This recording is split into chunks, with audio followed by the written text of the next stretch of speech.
Kembali lagi bersama saya Wong LA, ada di LA untuk jadi berkat yang ada. Hari ini kita mau belajar sesuatu hal yang luar biasa, bagaimana di dalam keterbatasan kita mau melayani Tuhan. Di dalam ketidakmampuan kita mau mempersembahkan yang terbaik buat Tuhan. Karena Tuhan kita Tuhan yang dahsyat, Tuhan kita Tuhan yang luar biasa.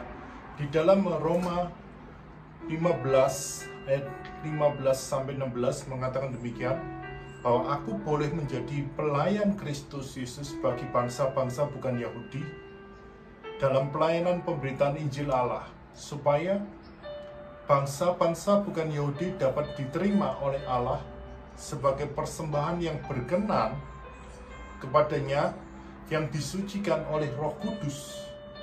Kita melihat bahwa Rasul Paulus dapat memberitakan Injil kepada bangsa-bangsa yang bukan Yahudi karena Rasul Paulus dimampukan Tuhan untuk melayani setiap orang yang ada dalam bangsa-bangsa. Dalam melayani Tuhan, Paulus hanya mengandalkan kasih karunia yang Tuhan kerjakan dalam kehidupan dia, yang Allah berikan dalam pengorbanan kehidupan dia. Melalui pengorbanan Yesus Kristus mati di kayu salib, Rasul Paulus sadar bahwa sebagai manusia dia memiliki banyak kekurangan, tetapi karena kasih karunia Tuhan yang besar, maka dia dimampukan untuk melayani Tuhan. Rasul Paulus tidak bermegah dengan apa yang ada yang dilakukan dalam pelayanan dalam kehidupan dia. Sekalipun dia memenangkan banyak jiwa bagi Tuhan. Tono merupakan atlet angkat besi pemulai, sehingga dia belum bisa mengangkat besi dengan beban yang terlalu berat.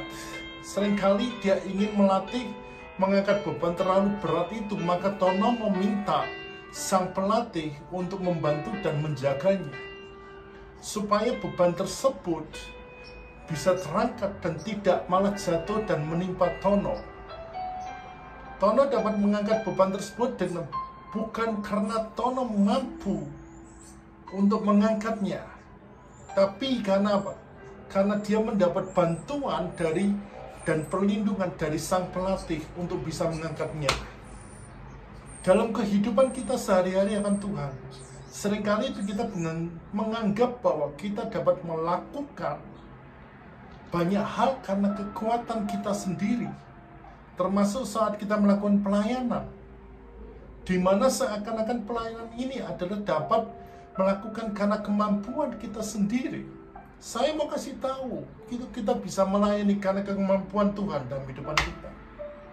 Jangan pernah andalkan Tuhan dalam kehidupan kita, tapi andalkan Tuhan selalu yang menyertai setiap langkah di kehidupan kita.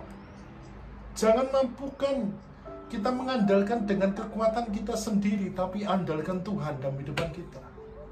Penulis Amsal mengatakan, percayalah kepada Tuhan dengan segenap hatimu, dan jangan bersandar kepada pengertianmu sendiri, tetapi akuilah Tuhan dalam segala lakumu, maka Ia akan meluruskan jalan kita. Tuhanlah sumber kekuatan yang memampukan kita untuk melayani Dia, untuk kita bisa layak di hadapan Tuhan. Tidak ada alasan bagi kita untuk bermegah karena kekuatan kita sendiri, selain karena apa? Bermegah karena Tuhan yang menopang kehidupan kita. Akuilah Tuhan dalam segala laku kita, maka Ia akan meluruskan jalan kita. Tuhan Yesus memberkati. Shalom.